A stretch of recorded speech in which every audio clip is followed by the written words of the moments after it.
In this episode of Desert Lore, I'll be traveling to the Great Salt Lake Desert of northern Utah and visiting the world-famous Bonneville Salt Flats, a land so stark and open that you can literally see the curvature of the earth. In the 1800s, many a traveler and pioneer met their fate trying to cross this vast, salty desert. I'll be visiting art installations and taking a look at these salt flats firsthand.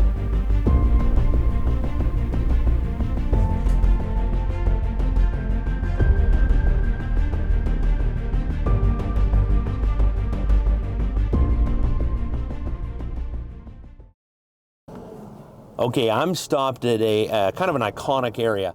A few years ago, some people started taking photos kayaking in this, and it was very visually stunning because in this area there's a lot of drainage ponds where they will take out some of the salts and the salt waters and put them in a holding pond, let it evaporate out, and then pull out the valuable minerals from it, put it back in.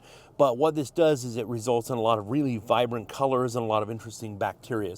So a few years ago, some people discovered this spot right next to the freeway and did some really beautiful kayaking shots, and it was like, wow, and everybody thought it was so cool. But now they said, hey, look, you don't want to go in this water because it's bad for you. So they encourage people, do not go in this water. We're not going to go in it, but we're going to go ahead and fly a drone over it because it is still visually stunning. And I want you to get a little bit of a sense of just how beautiful this stark, harsh, Great Salt Lake area can be.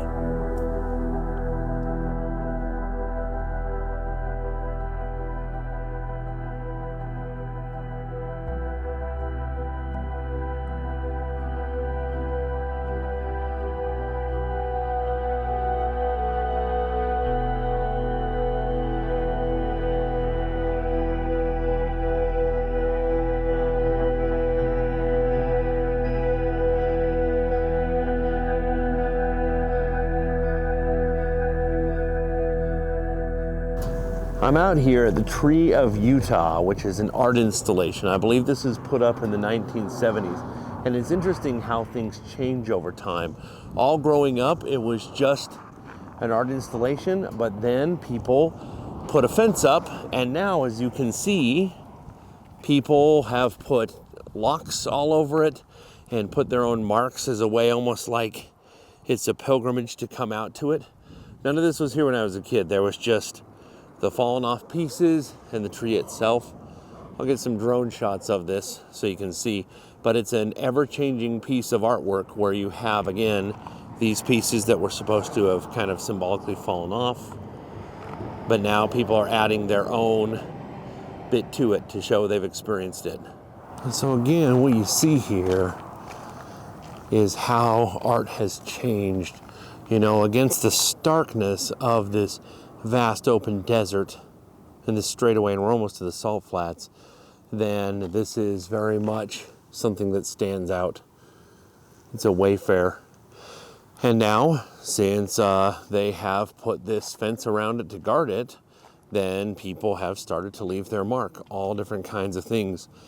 I think this is part of humans' way to say, I was here, You got locks, but you got random stuff like an old Red Bull can, just something for someone to somehow, some way say that they were here. It's a very interesting thing, and we have this all throughout history. Anytime, anywhere, somebody leaves some rock art, leaves their mark, leaves a handprint, then other people come along and they say, oh, I had to do the same thing here. And then more people do it, and more people do it, and it becomes a spot to do that. And again, that's what you have here. All because this was originally made. Because I've got a raven nest up there too. You can kind of see it underneath there. Big old raven nest.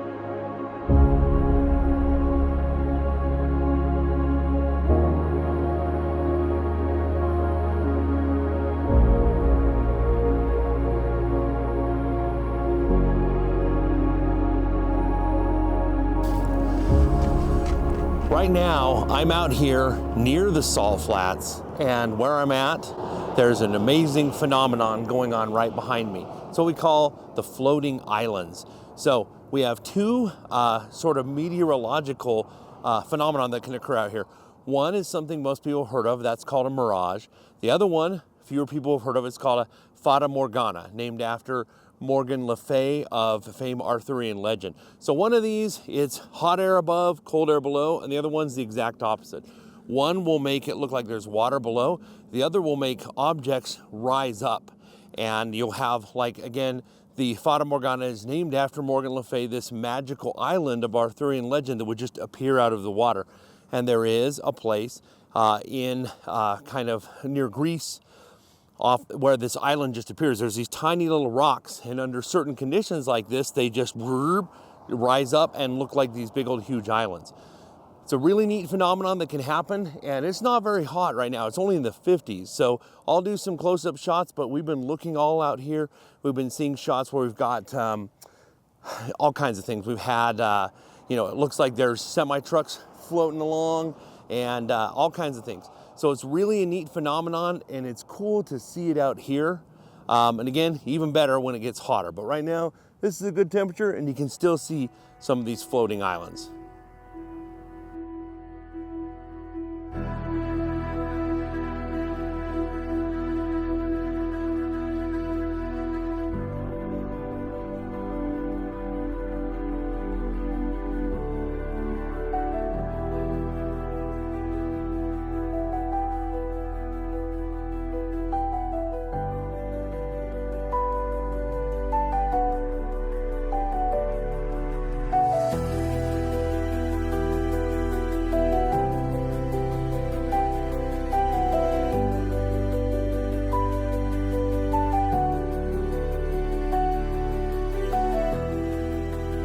All right, I'm out here at the Bonneville Salt Flats. Now, this is a really cool place, and it's really beautiful.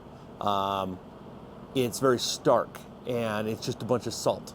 Now, this area, this whole area for miles, for hundreds of miles in the area, is technically salt flats, but this is the official salt flats.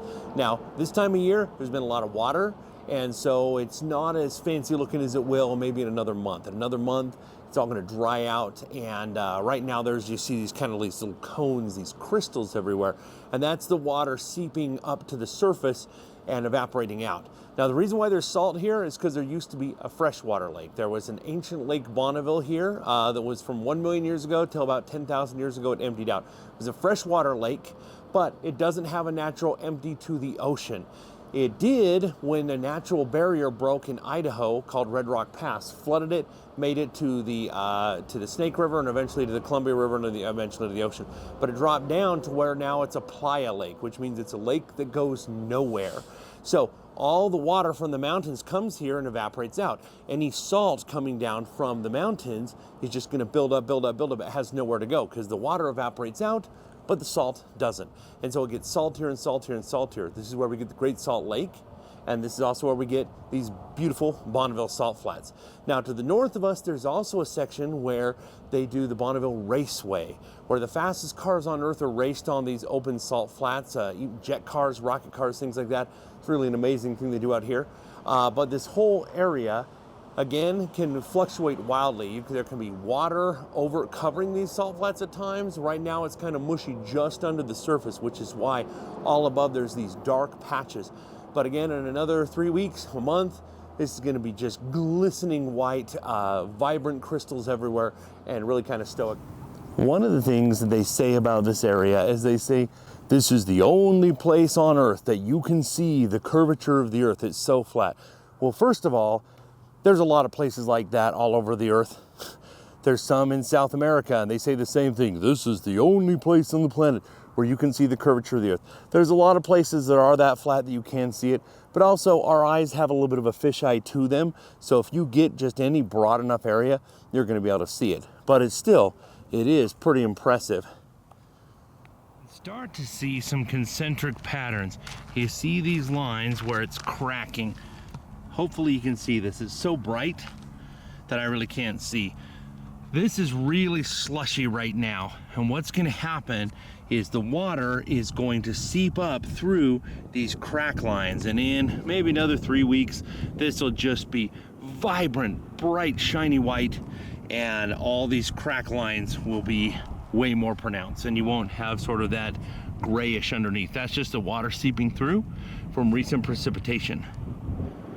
Now this has always kind of been a cool, lawless area, but society's kind of catching up. It used to be once it's dry enough you could drive out there, but now they put up barriers saying that you cannot drive out onto it and that it's private property and then you go out at your own risk.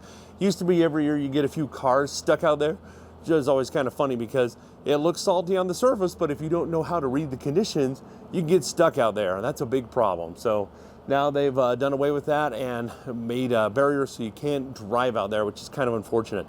Now, I love to come out here to do astrophotography because, again, it's so far away from city lights. This is a beautiful area to get some truly epic pictures of the Milky Way and of the star sky.